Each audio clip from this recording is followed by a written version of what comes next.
Zimbabwe সফরের জন্য ভারতীয় দল ঘোষণা করা হলো সোমবার। টিমের নতুন ক্যাপ্টেন শুভমান গিল।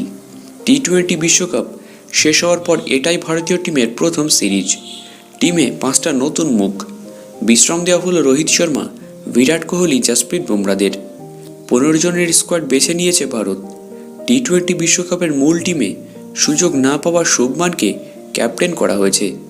টিমে প্রথমবার ডাক পেলেন অভিষেক শর্মা, রিয়ান পরাগ, নীতিশ রেড্ডি, ধ্রুব জুড়েল এবং তুষার দেশপান্ডে। এদের মধ্যে ধ্রুব টেস্ট ক্রিকেটে খেললেও টি-20 টিমে সুযোগ পেলেন প্রথমবার। জিম্বাবুয়ে সফরে শুধুমাত্র টি-20 ম্যাচ খেলবে ভারত। 5 ম্যাচের সিরিজ শুরু 6 জুলাই থেকে।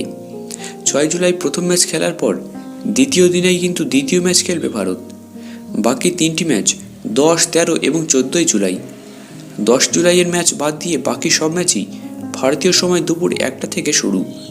10 তারিখের ম্যাচটা শুরু হবে সন্ধ্যা 6টায়। 15 জনের টিমে রয়েছে 4 জন ওপেনার। শুভমান ছাড়াও রয়েছেন টি-20 বিশ্বকাপের টিমে থাকা ইয়াশাস্বী জয়সওয়াল, ঋতুরাজ গায়কোয়াড় এবং অভিষেক শর্মাও রয়েছেন টিমে। আইপিএল জয়ী কলকাতা নাইট রাইডার্সের একমাত্র রিঙ্কু সিং ভারতীয় টিমে জায়গা পেয়েছেন। আইপিএলে ভালো খেলা রিয়ান পরাগ, তুষাররা প্রথমবারের জন্য ডাক পেয়েছেন ভারতীয় টিমে। টিমে 2 উইকেটকিপার সঞ্জু স্যামসন এবং ধ্রুব জুড়েল। স্পিন ডিপার্টমেন্ট সামলাবেন ওয়াশিংটন সুন্দর এবং রবি বিষ্ণই। পেস ডিপার্টমেন্টের দায়িত্বে রয়েছে আবেশ খান, খালিল আহমেদ, মুকেশ কুমার এবং তুষার দেশপান্ডে।